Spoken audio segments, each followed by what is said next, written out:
Mapagpalang unang linggo po ng Mayo sa inyong lahat. Welcome back po sa YouTube channel ng inyong Ate B's Vlog. Ngayon po ay nandito kami sa simbahan ng Santa Cruz ulit para magsimba, syempre dahil unang linggo.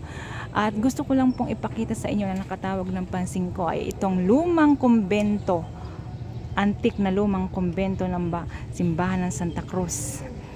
Sa akin pong natatandaan, huli ako nakapasok dito ay high school pa ako.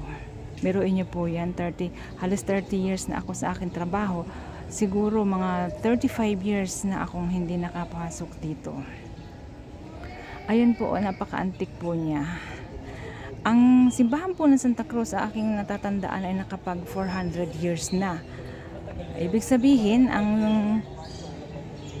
kumbento pong ito ay inatawag na lumang kumbento dahil ito po ay lumang-luma na nga, isa siyang parang antik na talaga siya. Dahil mayroon na pong bagong kumbento ang simbahan ng Santa Cruz. Ito pong lumang kumbento, ang alam ko ay ang naka-stay dito ay ang mga madre.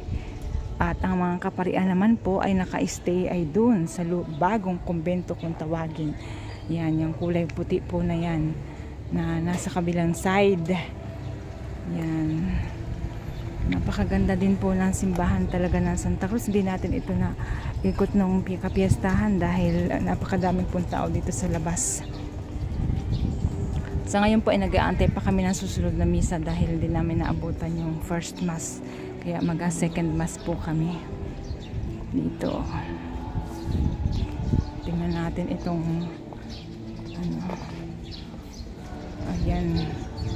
Yun, ang lumang simbahan. Hi, shout out kuya. Shout out. Nag-ano ako. Ito ay si kaklase ko, si Edgar. Ano, kumusta ka na? Yayamanin ka na talaga. Okay lang.